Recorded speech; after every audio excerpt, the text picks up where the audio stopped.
Hi everyone, how's it going? So today I just wanted to share a bit about my recently diagnosed celiac disease and how I've been handling it. So it's like I've been into it for let's say 2 months already, and I would say that it sucks. It really just sucks. This sucks. That's what I have to say. All the food that I loved, it got cut out of my diet, and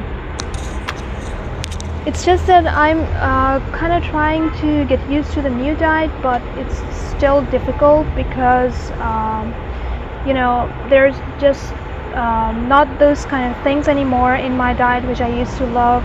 No pasta, no breads, no cakes, no pastries. And I know you guys would say that, oh come on, there are a lot of alternatives to that, but they're just not the same. So not to mention that all the baggage that comes with having diagnosed with celiac disease is that everything that's available in the markets, like I know there are flours available and everything like that, but it's just too expensive. Like I feel like I don't know why gluten-free stuff is treated like it's a luxury, or we are just being picky about our food, but it's not that. Because some people, if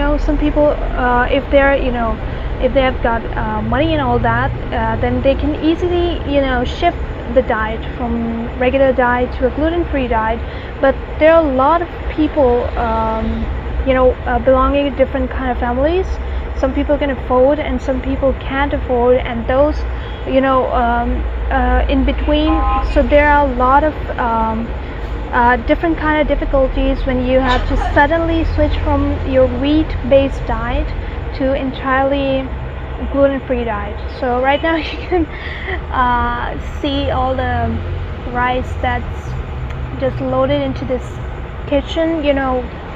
I actually had to separate my entire kitchen counter. So I had to work really hard to build this stuff, separate all the pots and dishes to avoid cross-contamination.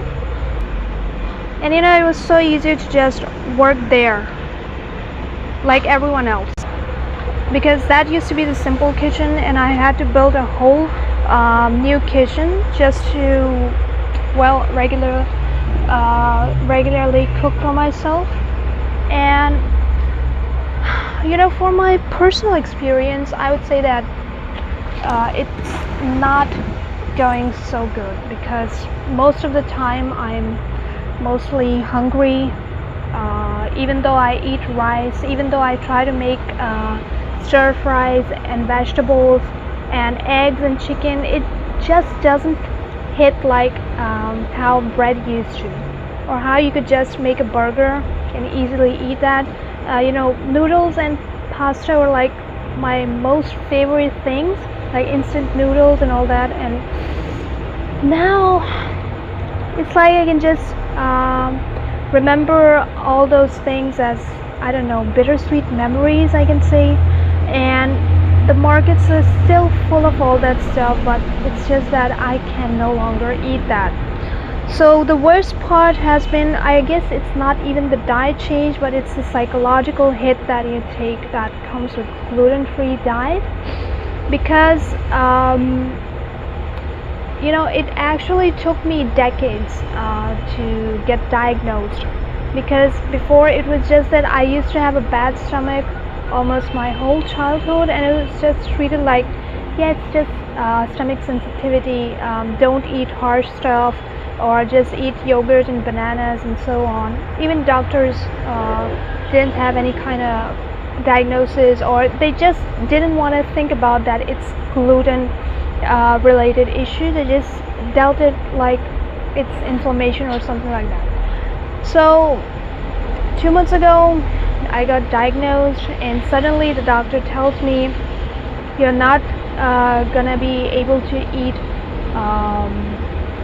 flour anymore, like no bread, no pizza, no burgers, no pasta, no noodles, and not even regular flours, like gluten-free flours that are made in the same mill as the ones that which grind wheat flour.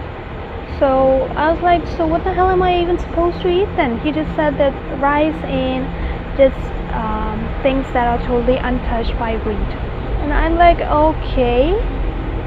So it was like the contamination thing, the cross-contamination thing, it drove me insane. It's still driving me insane because you're like, walking on eggshells in your own kitchen. Like you can't touch something that was touched by hands that used flour or ate bread with. So my only option was like, I kind of made this separate kitchen. Well, at least the anxiety about cross-contamination has reduced a bit, but still I'm hungry all the time. I eat this food and it just doesn't fill me. I don't know if it's my brain still craving the bread and stuff like that, but that's the worst thing about it. So let me just check the rice if it's ready. Yeah, rice again, I know, but you guys know the drill, who already have celiac disease, you guys know, I know. And before I was even diagnosed, I myself didn't know about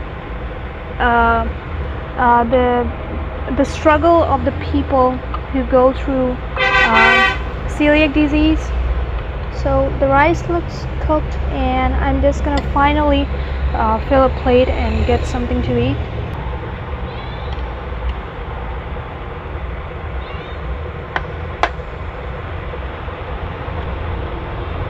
So I tried to buy gluten-free flour, and it was like, I don't know, some expensive kind of brand. It's not like there are cheaper brands either.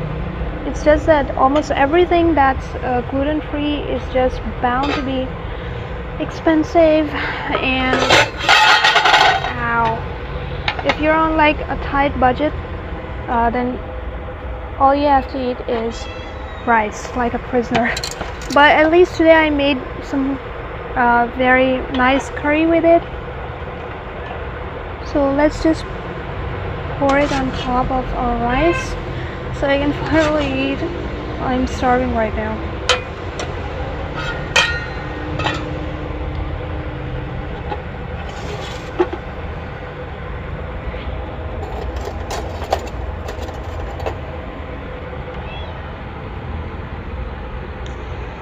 Okay, it looks good, smells good, and it's my dinner after I spent a whole day going.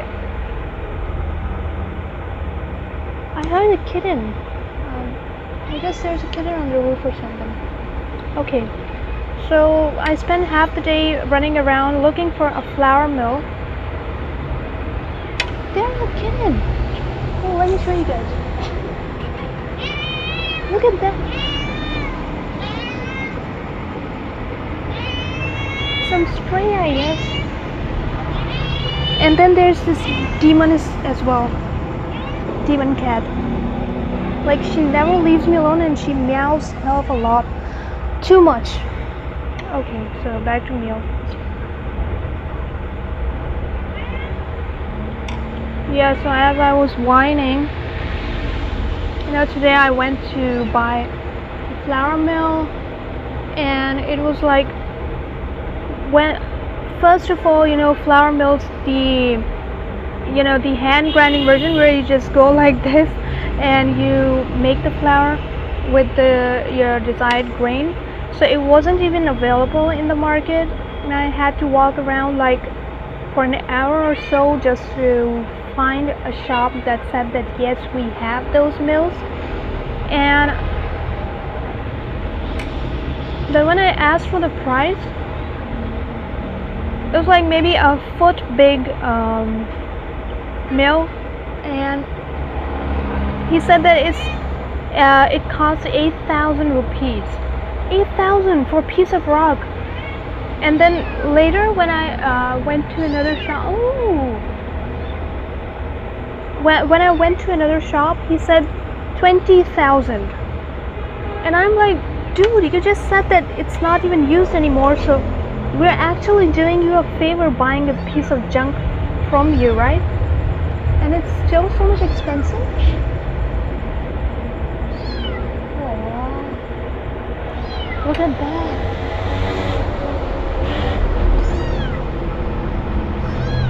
It's a stray. I guess she came here smelling my food or something.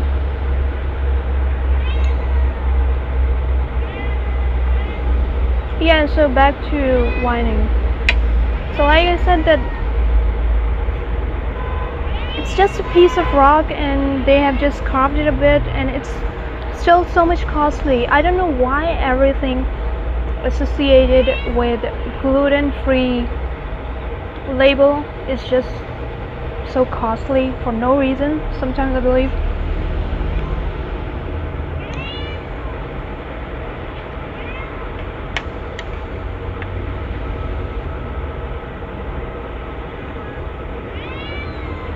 So I was actually thinking that I've been posting random posts, random recipes on my channel, but then I just used to think that, then I just thought that why not I actually share gluten-free recipes with you guys, or what I eat,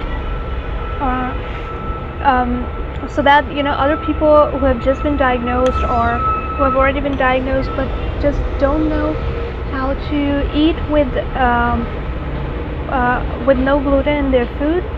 So I decided to make recipes that are going to be strictly gluten-free, and I'll share it with you guys as well.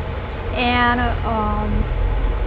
because personally I need a few recipes as well, so that I can at least eat something that doesn't make me crave wheat or bread anymore.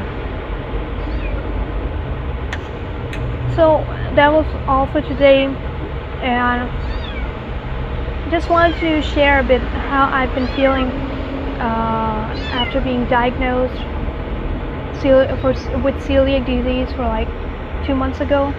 And it hasn't been easy, especially mentally. I've been going through a lot of stress and just feeling like it makes you feel kind of lonely, like everyone else is okay, and it's a good thing that everyone else is okay, but suddenly you're the one who's just robbed of all the favorite foods that you used to love, and just told abruptly that you can never eat them again. That is the most painful thing to hear, in my opinion. So I'm gonna finish this meal, and thanks for watching and the video, and I'll be posting a lot more about my day, or how I'm coping with it and all that. And I'll also share recipes about gluten-free foods, and I hope you'll enjoy them, cook them, and it will bring you some kind of peace of mind, or just bring some happiness to our gluten-free bland world. So I'll see you next time. Till next time, take care of yourselves. Bye.